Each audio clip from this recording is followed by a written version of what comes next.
వారు ఇంత ఆవేశం ఎందుకు పడ్డారో బట్టి గారు మామూలుగా అయితే ఆవేశం రాదు ఆయనకి, ఇది ఎందుకు బాగా ఆవేశపడుతున్నారు బట్టన్న. నేను వారికి ఒకటే, అధ్యక్ష వాళ్ళేమో సింగరేణి బొగ్గుగన్ల ఆక్షన్ పెడతామని వాళ్ళు పిలుస్తారు, వీరేమో పోయి వేదిక పంచుకుంటారు. ఆ మాట నేను ప్రస్తావిస్తే వారికి కోపం వస్తుంది. ముఖ్యమంత్రి గారు స్వయంగా అదానికి ఇస్తా అని చెప్తారు. ఎలక్ట్రిసిటీ డిపార్ట్మెంట్ మీరు చూస్తున్నారు బట్టి గారు, మీరు తెలుసుకోండి. మీ సదర్న్ డిస్కమ్ ఏదైతే ఉందో, ఎస్పీడీసీలు ఏదైతే ఉందో పిలుచుకోండి. మన ఓల్డ్ సిటీలో గొడవలు అయినాయా లేవా, బిల్లు కనెక్షన్కి పోతే అదానీ మనుషులు వచ్చినారని చెప్పి ఇంటెలిజెన్స్ రిపోర్ట్ ముఖ్యమంత్రి గారికి రోజు వస్తుంది. తెలుసుకోండి, గొడవలు అవుతున్నాయా లేవో తెలుసుకోండి.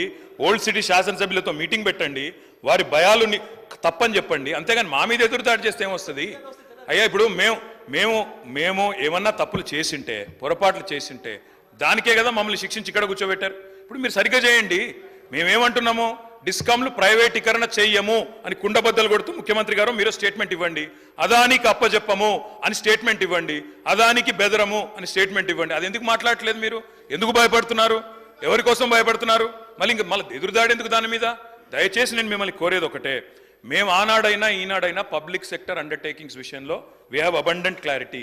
హైదరాబాద్ మెట్రో విషయంలో కూడా ఇవాళ ముఖ్యమంత్రి గారే మున్సిపల్ డిపార్ట్మెంట్ చూస్తున్నారు. హైదరాబాద్ మెట్రో విషయంలో కూడా కేంద్ర ప్రభుత్వ సహకారాన్ని అడిగినాం, ఎన్నడూ రాకపోయినా మేము ఆగలేదు. మేము దాదాపుగా 415 కిలోమీటర్ల మెట్రో ఎక్స్పాన్షన్ ప్లాన్ చేశాం. ఎయిర్పోర్ట్ ఎక్స్ప్రెస్ది నిజానికి టెండర్ కూడా ఫైనల్ చేశాం. సరే వారు రద్దు చేశారు, వారిష్టం. ప్రభుత్వం వారిది, వారిష్టం. ప్రజలు అల్టిమేట్గా వారు సమాధానం చెప్తారు. అధ్యక్ష, ఒక్క ప్రయత్నం కాదు అధ్యక్ష, ఎన్నో ప్రయత్నాలు చేసి ఎన్ని ఆంక్షలు పెట్టినా, ఆర్థికంగా ఇబ్బందులు పెట్టినా గత 10 ఏళ్లలో తెలంగాణ రాష్ట్రాన్ని బ్రహ్మాండంగా భారతదేశంలోనే అగ్రగామిగా నిలబెట్టాం. కానీ బాధ ఎక్కడ అనిపిస్తుంది అంటే అధ్యక్ష, వాళ్ళేమో డబ్బులు ఇవ్వరు, వాళ్ళు సతాయిస్తారు. మీరేమో ఇవాళ రాష్ట్రంలో పదవుల్లో కూర్చొని ముఖ్యమంత్రిగా మంత్రిగా ఉండి రాష్ట్రం మీద నిందలేసే విధంగా మాట్లాడితే అప్పు ఎక్కడ పుడుతుంది? కొత్త పెట్టుబడులు ఎక్కడి నుంచి వస్తాయి అధ్యక్ష? బ్రహ్మాండంగా ఉన్న రాష్ట్రాన్ని దివాలా తీసింది, ఇన్ని వేల కోట్ల అప్పు, ఇంత కడుతున్నా అంత కడుతున్నా అని స్వయంగా ప్రభుత్వ పెద్దలే మాట్లాడితే రేపు ఎవరైనా వస్తారా అధ్యక్ష మన దగ్గరికి? దయచేసి నేను మిమ్మల్ని కోరేది ఒకటే అధ్యక్ష, గౌరవ సభ్యులకి కేంద్ర ప్రభుత్వం, భారతీయ జనతా పార్టీ నాయకత్వంలో కేంద్ర ప్రభుత్వం నిన్న ప్రవేశపెట్టినటువంటి బడ్జెట్లో ఈ రాష్ట్రానికి చేసినటువంటి అన్యాయం గురించి మాట్లాడటానికి సిద్ధంగా లేరు. వారు దాని గురించి మాట్లాడితే కేంద్ర ప్రభుత్వానికి ఎక్కడ కోపం వస్తుందో, లేకపోతే భారతీయ జనతా పార్టీకి ఎక్కడ కోపం వస్తుందో అని అసలు అంశాన్ని పక్కన పెట్టి ఆవు కథలాగా మళ్ళీ మొదటికి వచ్చి ఈ చర్చ వదిలిపెట్టి మిగతా అన్ని మాట్లాడుతూ ఉన్నారు. ఎన్నిసార్లు అధ్యక్ష నేను విజ్ఞప్తి చేసిందో? 3 సార్లు విజ్ఞప్తి చేశాను. అయ్యా చర్చకి రండి, ఈ సబ్జెక్టు మీద మాట్లాడి. నేను ఇదంతా వదిలేసి మళ్ళీ గతంలో చిన్నప్పుడు వినేవాళ్ళు ఆవు కథల, ఏదొచ్చినా మళ్ళీ ఆవుకి 4 కాళ్ళు ఉండు, తోక ఉండు అన్నట్టు మళ్ళీ ఆ 10 ఏళ్ళదే చెప్తున్నారు తప్ప దీని మీద మాత్రం మాట్లాడటానికి ఇష్టపడట్లేదు. దయచేసి సార్, నేను మీ ద్వారా మరొక్కసారి వారిని విజ్ఞప్తి చేస్తాను, దయచేసి ఈ సబ్జెక్టు మీద మీకు నిజంగా రాష్ట్ర ప్రయోజనాలపైన ఏమాత్రం ప్రేమ ఉన్నా, రాజకీయ ప్రయోజనాలు కాదు, మాకు రాష్ట్ర ప్రయోజనాలే మాకు ముఖ్యమైనవి. భారతీయ జనతా పార్టీతో మేము అంటగాగట్లేదు, మాకు వాళ్ళకి ఎటువంటి అండర్స్టాండింగ్ లేదు, చీకటి ఒప్పందం లేదు. రాష్ట్ర ప్రయోజనాలే మాకు ముఖ్యం. బడ్జెట్లో వాళ్ళు చేసినటువంటిది అన్యాయాన్ని ఎండగడతాం. సభ ఏ తీర్మానం చేసినా మేము సిద్ధంగా ఉంటామని చెప్తా అంటేనేమో చెప్పండి. లేదు వాళ్ళు చేసింది కరెక్టే, వాళ్ళతో పాటు మా పార్టీని కూడా అందులో విలీనం చేస్తాం, మేము అంత కరెక్ట్ చేసామని మీరు ముందు పోదామని చెప్పి దాని మీద మాట్లాడకుండా పాత కథని ఆవు కథని చెప్తా అంటే గౌరవ సభాపతి గారిని కోరుతాను, ఇంకో సభ్యులైనా మాట్లాడించండి, కనీసం రాష్ట్రానికి న్యాయం జరుగుతుంది. అధ్యక్ష కేటీ రామారావు గారు కన్క్లూడ్ చేయండి, సబ్జెక్టే మాట్లాడండి. ఎందుకు సార్ భయం అవుతుందా? వాళ్ళకు భయం అవుతుందా? అదాని గురించి మాట్లాడితే భయం అవుతుందా? ఎవరి గురించి మాట్లాడితే భయం అవుతుందా? అంతగానం ఎందుకు భయపడుతున్నారు సార్? కంక్లూడ్ ఎందుకు చేయాలి సార్? ఇంత ఇంపార్టెంట్ సబ్జెక్టు ఎంతమంది డిస్టర్బ్ చేస్తారు? ఎంతమంది డిస్టర్బ్ చేస్తారు? మినిస్టర్ విషయంలో మళ్ళా వేరే రూపంలో రండి, సమాధానం చెప్తాం. అధ్యక్ష నిజంగా వారి వ్యవహారం చూస్తూ ఉంటే ఇంకా ప్రతిపక్షంలో ఉన్నట్టే ఉంది అధ్యక్ష. నాకైతే ఆ గొంతులు దించుకోవడాలు, ఆగమాగం లేచి మాట్లాడు. ముఖ్యమంత్రి గారు చాలా సంయమనంతో ఉండాలి, వారే రన్నింగ్ కామెంటరీ చేస్తున్నారు.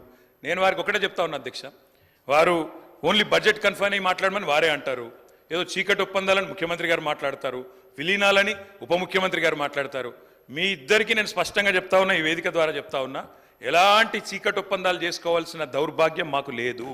ముమ్మాటికి తెలంగాణ ప్రజల పక్షాన బ్రహ్మాండంగా ఇక్కడే ఉంటాం, గొంతు విప్పుతాం, మిమ్మల్ని అడుగడుగున ఎండగడతాం. 6 గ్యారెంటీలు ఏవైతే ఇవాళ కేంద్ర బడ్జెట్ మీద లేకపోతే కేసీఆర్ ప్రభుత్వం మీద నెపం వేసి తప్పించుకోవాలని మీరు ఏదైతే ఇవాళ ఒక డ్రామా చేస్తున్నారో తప్పకుండా దీన్ని ఎండగడతామని మాట కూడా విజ్ఞప్తి చేస్తాం. వదిలిపెట్టం. 6 గ్యారెంటీలు అమలయ్యేదాకా వదిలిపెట్టం. ప్రజల తరపున అడుగుతూనే ఉంటాం, కడుగుతూనే ఉంటాం. ఆ విషయంలో మీరెట్టి పరిస్థితుల్లో ఆలోచన కూడా చేయాల్సిన అవసరం లేదు. అధ్యక్ష, కేంద్రం ఇయ్యలేదు అని చెప్పి మేము ఆగలే. భారతదేశంలోనే లార్జ్ స్టేట్స్లో 2014లో 12వ స్థానంలో ఉండే తలసరి ఆదాయంలో తెలంగాణ. కేంద్రం ఇయ్యకపోతే మేము ఆగలే, పని చేసుకుంటూ పోయినాం. నెంబర్ 1 స్టేట్ చేసినాం తలసరి ఆదాయంలో. రిజర్వ్ బ్యాంక్ లెక్క ఇది. అధ్యక్ష, జిఎస్డిపి పెరుగుదలలో మన రాష్ట్రాన్ని మనమే తిట్టుకుంటే బయట ఒక దమ్మిడి కూడా పుట్టదు. మీకు అది ఆలోచించుకోండి. అధ్యక్ష, కేసీఆర్ మీద కోపం ఉంటే కేసీఆర్ని తిట్టండి, రాష్ట్రాన్ని తిడితే మీకే నష్టం, నడిపేది మీరు, 5 ఏళ్ళు ఇబ్బంది పడేది మీరు. అధ్యక్ష, జిఎస్డిపి పెరుగుదలలో ఇవాళ గర్వంగా చెప్తున్నా అధ్యక్ష, తెలంగాణ బిడ్డగా చెప్తున్నా అధ్యక్ష, 2.8% తెలంగాణ జనాభా భారతదేశంలో.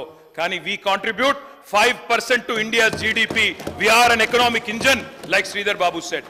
ఎస్, 4% ఉండే 2014లో మేము అధికారంలోకి వచ్చినాడు 1% జీడిపి కాంట్రిబ్యూషన్ పెంచినాం. I would request my friend Sridhar Babu to correct himself. మీరు ఒక మాట అన్నారు శ్రీధర్ బాబు గారు మాట్లాడుతూ, 5 ట్రిలియన్ ఎకానమీ వికసిత్ భారత్ 2047 అని.